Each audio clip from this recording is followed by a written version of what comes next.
All right, all right. Thank you for joining me, everybody, here again today at the Everlasting Truth broadcast, where, as always, it's our aim, our goal, our pleasure, and our honor to give you everlasting truth for an ever changing world.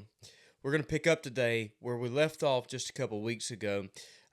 We were dealing with Second Corinthians chapter number 5, and we were addressing an idea here, or rather a question that come to my mind as I read this text, and something that I began to ponder, and that I believe this text, Second Corinthians 5, that I believe that it answers. And it's the question of, why is it that if we really believe in heaven, and if we really believe heaven is as good as we say that it is, and if we really believe that the God is there that we believe is there, and if we really believe that we're on our way, why are we so apprehensive towards going? Why are we not chomping at the bits, so to speak, to be able to go?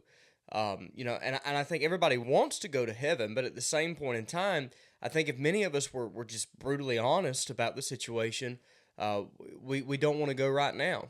We want to live our lives here and whatnot. But if we really believe that heaven is so much better, I think the natural question to ask is, why are we not as ready to go as what we should be? And I think this text shines some light on that question and the answers thereof. So let's take some time today and we'll pick up. We've already dealt with about half of this, so we're going to catch the back half today, but let's pick up and let's see what God will give us out of this chapter. So Second Corinthians chapter number 5. Last week we dealt with verse 1 through 5. This week primarily we will deal with verse number 6 down through verse number 11. Verse number 11 probably. 2 Corinthians chapter number 5 and verse number 1, the Bible said, "For we know, not we think, not we ponder, not we guess, but we know that if our earthly house of this tabernacle were dissolved, we do have a building of God, a house not made with hands, eternal in the heavens. For in this we groan, earnestly desiring to be clothed upon with our house which is from heaven. If so be that being clothed we shall not be found naked. For we that are in this tabernacle do groan, being burdened, not that we would be unclothed, but clothed upon, that mortality might be swallowed up of life.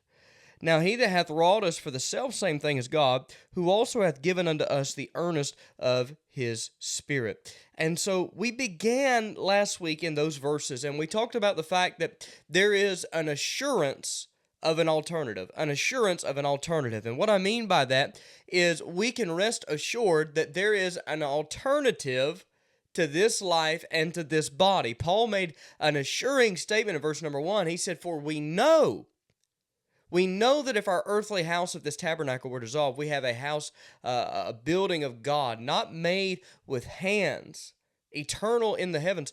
Paul said that there is another life, there is another body, there is another realm, there is a place that we're headed to, and we can be assured of that. There is a better alternative, and we mentioned several things about that alternative. And Paul even made the statement in verse number 2 that he preferred the alternative. He said in verse number 2, "For in this we groan, earnestly desiring to be clothed upon with our house which is from heaven."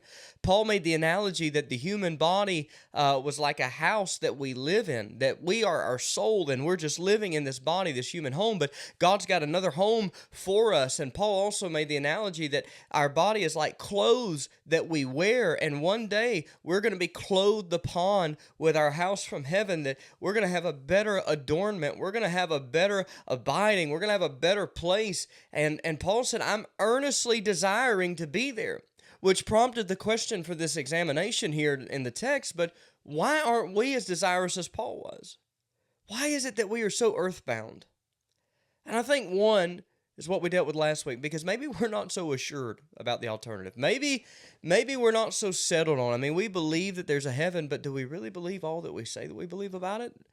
Maybe that's part of the problem. Maybe there's uncertainty in our hearts concerning that matter. So we talked about the assurance of the alternative. So if you didn't hear that, go back and check that out. But then today we're going to move on to the assurance of an absence. The assurance of an absence. And this is where verse number 6 catches up down through the rest of the passage.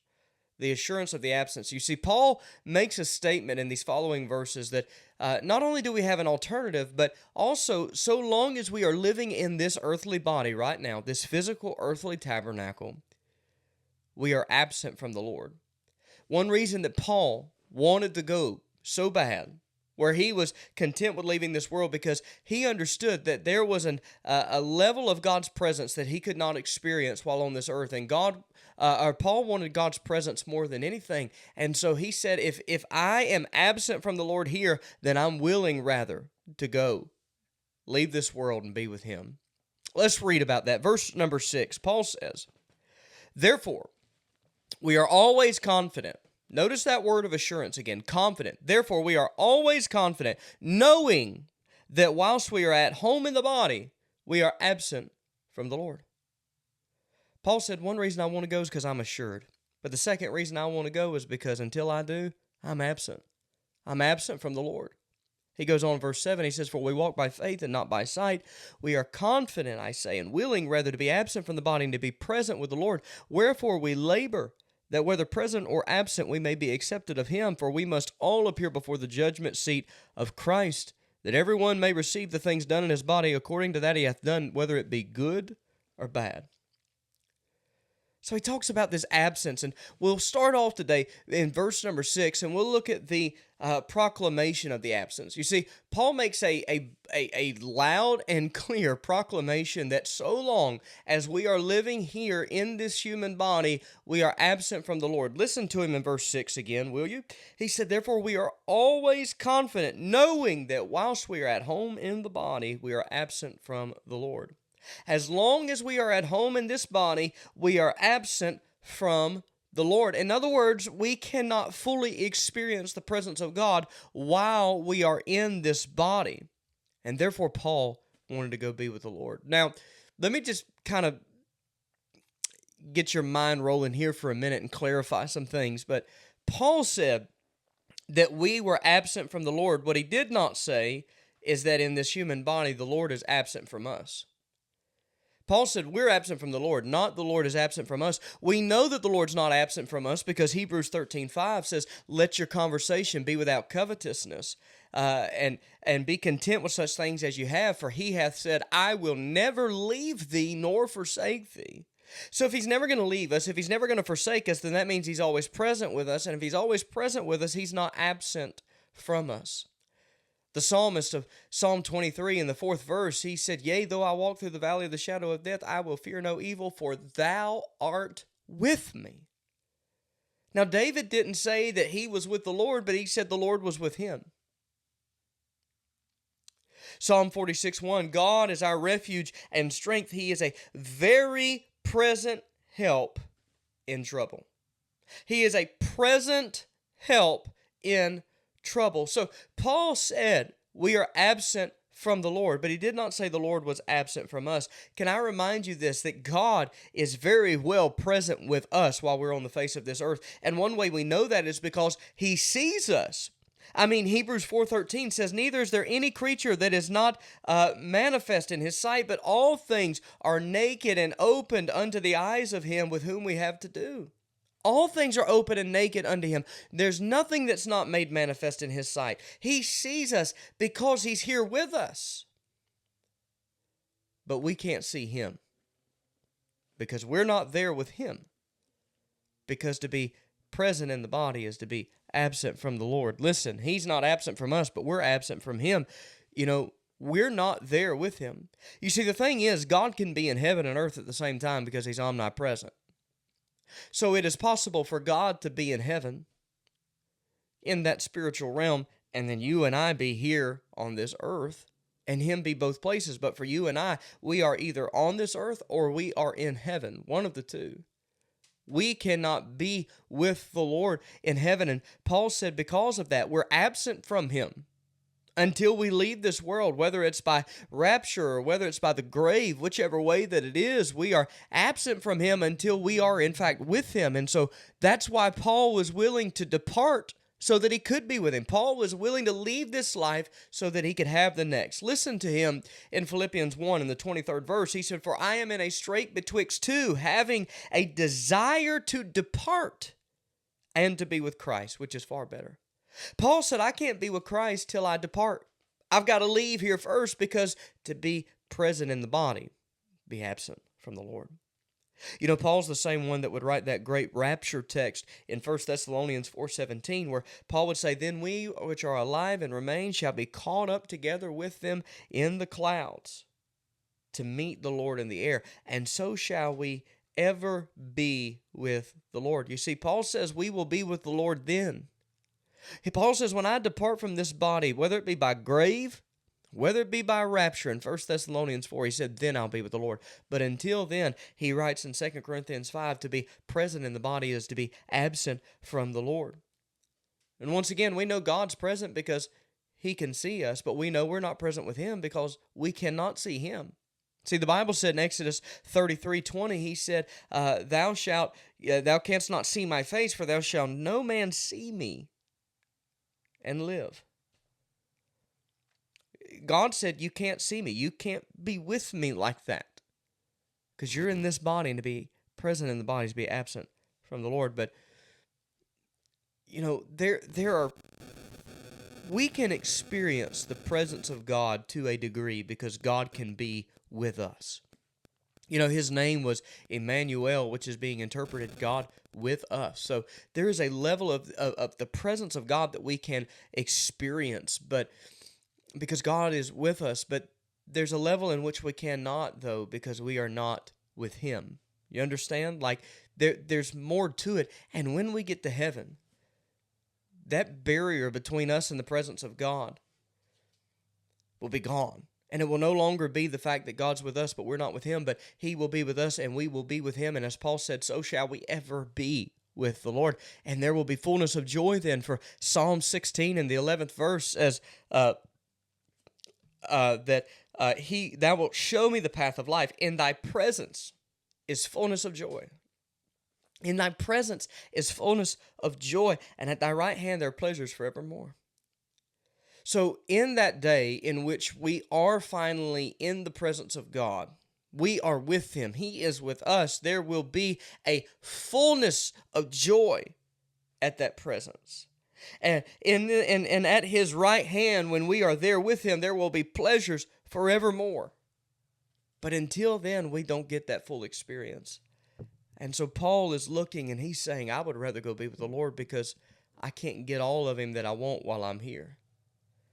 I can't get all of him that I desire while I'm here. He says, I want the presence of God more than what I have, and therefore I'm confident and willing rather to be absent from the body and be present with the Lord. So Paul talks about the proclamation of the absence, but then he talks about the perception of the absence. Look at what he says in verse number 7. Let's read verse 6 again to get our recap, and then we'll read into verse 7. He says, therefore we are always confident, knowing that whilst we are at home in the body, we are absent from the Lord, for we walk by faith and not by sight. How could Paul be so confident that there was an alternative and that one day he would in fact be present with the Lord? How could Paul be so certain of this? And it was this certainty, remember, that gave him the desire to be with the Lord. How could he have that? Because of his perception. He didn't walk by sight. He walked by faith. You see, you're never really going to be excited about heaven until you just choose to receive it by faith and just trust that the Bible said it's a reality, so it's a reality. You know, a lot of times, and Jeremiah even put it this way, he said, mine eye affecteth mine heart. A lot of times it's hard for us to get excited about things we can't see. You know, it's just like, there are some things that you're excited about before you get them, but when you get them, then it really means something. I just had another child here recently, and it's one of them things that those 9 months working up to having that child, it's reality, but it's not reality, if that makes sense. Like you know that it's coming, you kind of think about it, but at the same time, it's not reality. But when he's there and you're holding him, it's real. Because we perceive things by sight like that. But Paul said when he's talking about heaven, he said, I'm not excited because I've seen it necessarily. He said, listen, I'm not walking by sight. I'm walking by faith. It is the fact that Paul believed the revelation that God had given him and the word that God had spoken on this matter, that he said, I'm ready to go. I think the reason some of us aren't ready to go and aren't excited about it is just because we're not really full of faith about it, to be honest with you. We're not really as assured and confident as Paul was, and therefore we're not as excited as Paul was. So we see the proclamation of the absence. We see the perception of the absence. Such a thing can only be perceived by faith, not by sight. But then we see the preference of the absence. Now, I've already spilled the beans on this a little bit and got ahead of myself, but look at verse number 8. Paul says, we are confident, I say, and listen to this, willing rather to be absent from the body and to be present with the Lord. Paul said, I'm so confident that if I leave this world, I'm present with Jesus. He said that I'm willing rather. I would rather, if I had my choice, I would rather be absent from this body and be present with the Lord. Can you say that? Would you say that? Do you say that? I would rather go be with Jesus than live this life. Once again, I'm not talking about suicidality. That's not what we're talking about here. But what we are talking about is an intense desire and longing to see the Lord that I'm afraid that many of his people, and myself included, that we lack. We don't have that yearning, and I think it's because, honestly, there's a couple things. We talked about last time that, Paul was burdened in this body, and because of those burdens, he wanted to go see Jesus. And so the more we're burdened, the more we're ready to go. So if we're in a time of ease, we're not going to be that excited. But, also as we just talked about, maybe we're not confident enough that it is reality. And then, on the other part, maybe we've just got all the God that we want. Maybe we're not really ready to see Jesus because and maybe this is a revelation of the worldliness within our own heart, because honestly we're saying, I would rather have what's on this earth than I would rather have you. I don't want to be with you yet. I know in thy presence is fullness of joy, and at thy right hand there are pleasures evermore. Yes, God, I know that, but I'm enjoying it here. Let me stay here. Now, I'm not saying that's your heart, but according to the text, that could be one of the things. We just talked about several things that may be causing us not to be ready, but maybe that's part of it. But not for Paul. Paul said, I am confident and willing, rather, to be absent from the body and present with the Lord. So the proclamation of absence, the perception of absence, the preference of absence, and then verse 9 and 10, we close with this, the proactivity of absence. You see, Paul said, I'm absent from the Lord right now because I'm present. He said, but I'm willing, rather. I would rather be with the Lord and leave this body. He said, so because of that reality that one day I'm leaving here, I'm going over there, because of that confidence that I have that one day I'm going to see Jesus, because of that assurance that I have that one day I'm going to look him in his eyes, Paul said, I'm going to be proactive while I'm here.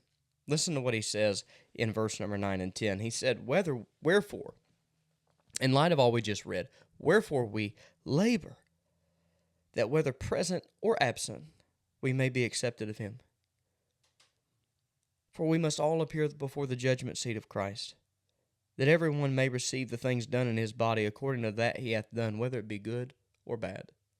You see, Paul said, since I am going to be absent from this body one day and present with him, I'm going to work today like that's a reality. And Paul said, I'm going to labor for two reasons. I'm going to be proactive for two reasons. Number one, Paul said, I'm going to be proactive due to acceptance. Verse number 9, he said, wherefore we labor that whether we be present or absent, we may be accepted of him. You see, Paul said, I want to be acceptable to him when he sees me and when I see him. Paul said, since I know that day's coming, it's propelling me to labor. Wherefore we labor. Because of that reality, we labor. John said something similar in 1 John 3:3. He said, and every man that hath this hope, talking about seeing Jesus, every man that hath this hope in himself purifieth himself, even as he is pure. The idea is that if we really believe that Jesus is coming, or if we really believe that we're going to see him, we're going to live like it. And so if we're not really living and laboring like we should, it's probably evidence that we're really not as confident about what is to come as what we say we are. You see, Titus included this in his instruction for the same reason. He said, looking for that blessed hope and the glorious appearing of the great God and our Savior, Jesus Christ. And he said that right after he talked about how we're to be living. He said that we're to live soberly, righteously, and godly in this present world, looking for that blessed hope. You see, he equated, Paul, when he wrote Titus, he equated living and looking to the same thing. Living right because we're looking for him to come. And right here he says, listen, I'm looking for him to come, so I'm living right. I'm laboring. I'm working. You know, if you need some motivation to serve God, how about this? You're going to see him one day. And don't you want to be pleasing to him when you do? So Paul was proactive due to acceptance, but then Paul was also proactive due to accountability. Listen to him in verse 10. He said, for we must all appear before the judgment seat of Christ, that everyone may receive the things done in his body, whether they be good or bad. Paul said, I'm laboring because one day I'm going to give an answer for all my labors.